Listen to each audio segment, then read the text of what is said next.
Yes, una-una. Yes, okay lang yung visit. Na-late kami kanina, so 30 minutes late kami. So isang oras na lang yung nagawa namin sa pagbisita namin. And pagdating namin, nag-aantay na siya. And masaya siya nung nakita niya kami kasi alam niya na nandun kami to celebrate pre-birthday with him and with my mother.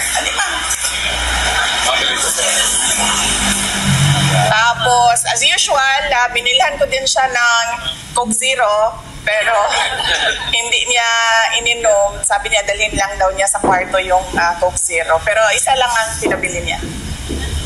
Meron daw ba kayong mga news from the Philippines na na-share sa kanya at ano yung mga reaction niya sa mga news na tira-tira niyo? Yes, nag-share ako ulit. Na-share ko na noon sa telephone call, pero shinare ko din ulit sa kanya na nanalo yung dalawang PDP laban na senator candidates, tapos yung isang guest candidate si Marcoleta plus dalawang guest candidate from Alianza, si Senator Camille Villar at Senator Amy Marcos. And binanggit ko din sa kanya na nandito si Senator Amy Marcos pero hindi siya pinayagan ng ICC na makabisita at makausap si dating Pangulong Rodrigo Duterte. At nabanggit ko din ulit sa kanya na nag-submit si Senator Amy Marcos ng kanyang findings sa committee hearings niya from the Senate to the Ombudsman. Ano po yung reaction ni Presidente? Unang-una, nagpasalamat siya at pangalawa, sabi niya gusto nga daw niya sana makausap si Senator Amy kaso hindi nga daw bayagan. Pero sabi niya there will be another time for that. Okay. GMA?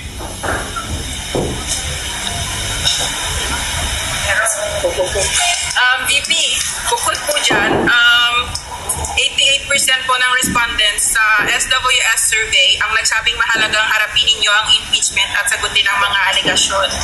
Para raw malinawan ang publiko at malinis ang inyong pangalan, ano po ang masasabi niyo sa ganitong pananaw? Oh, I totally agree. Kasama ako dyan sa 88% na yan na nagsasabi at ako ay parang thankful sa opportunity na malinis yung pangalan ko at masagot yung mga akusasyon na sa akin. Thank you po sa sagot. Last question po, napagdesisyonan po ng Senado na ilipat sa June 11 ang simula ng impeachment hearings. Gusto lang po namin marinig, paano ninyo po tinanggap ang balitang ito at ano po ang epekto nito sa inyo, kung meron man? Wala naman siyang epekto sa akin, no? Nag-iisip lang ako kung ano yung epekto nung delay doon sa kaso, pero iiwan na natin yan sa mga lawyers namin, sa defense impeachment lawyers para pag-isipan kung anong posibleng epekto nun sa kaso kung meron man. SMNI, Anton? Hi ma'am, kamusta po kayo? Napakabait ninyo ngayon. Napakabait sila kayo. Napakabait kayo ngayon. Ay, kailangan magpait-paitan. Kailangan magkunwari. Okay. Ma'am, ano po na ang SMNI, yung reaction nyo any reaction po sa gusto ni BBM na makipag-reconcile sa mga Duterte? Sabi niya ayaw niya raw ng gulo. Unang-una, hindi na muna siguro ako magsalita about reconciliation dahil hindi naman mahalaga siguro ang mga personal na problema ng mga tao, no? Ang mas mahalaga is yung taong bayan at yung bayan natin. Yes ma'am, thank you po. Ma'am, kasama niyo po si Senator Amy Marcos. Nagkita po sila ni Attorney Kaufman. Ano po yung naging role ni Senator Amy sa case po ni PRRD? Ay, wala po. Wala pong role si Senator Amy sa case ni former President Rodrigo Duterte. Nandito lang siya para kausapin si Attorney Kaufman kung ano man yun na pag-usapan nila. Wala ako doon, so mas mahalaga siguro na makausap ninyo si Senator Amy Marcos. At ano yung isang tanong, sir? yung role niya? Wala siyang role po. Either sa defense or doon sa ICC prosecution case, wala pong role si Senator Ivy Marcos. Ito ma'am, last question na lang kasi ito kasi yung usap-usapan ngayon. Ewan ko lang kung pwede ito.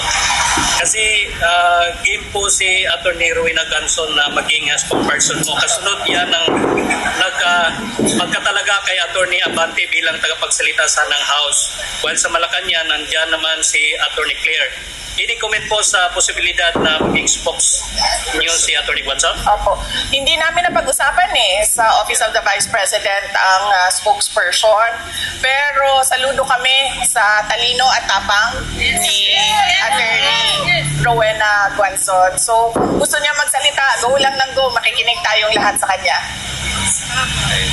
Siguro from the audience, one question. Ang question po ma'am, kamusta po si Presidente? Mayroon po siya mensahe para sa Pilipino na nasa Yes, ang message niya is we are all ruled by destiny and I am here because of my destiny, whether rightly or wrongly. Yun ang sinabi niya. Thank you. And isa pang update is napag-usapan din namin yung oath niya at pag-usapan daw nila ng lawyers niya kung paano gawin yung kanyang oath. Pero initially ang sinabi niya, I want set me free and I will take an oath. Yan yung Yes! So meron po kanta ang mga Pilipino para sa iyo. 1, 2, 3, go! Happy birthday to you. Happy birthday to you.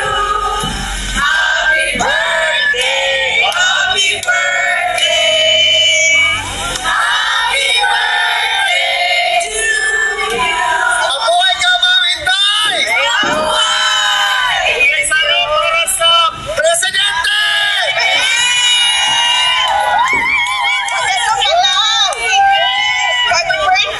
Mabait sila. Mabait talaga kayo. Salamat Nagtataka ako.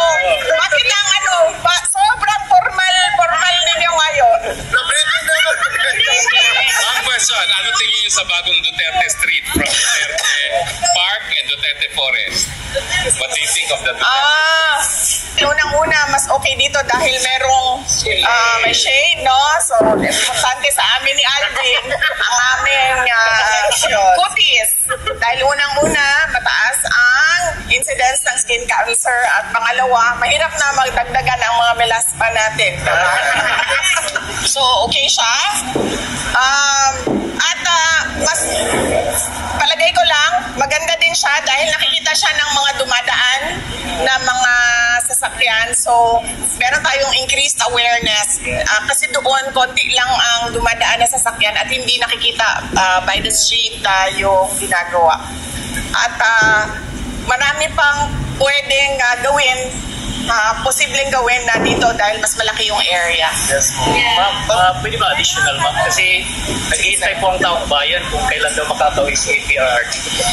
Actually, lahat tayo, no? Nag-aantay kung kailan makauwi si President Duterte. At yun yung tinatrabaho ng kanyang mga lawyers na sana ay mangyari at the soonest possible time dahil kaming mga tiga Davao City ay kailangan namin ng mayor namin. Yes. We love you. Thank you.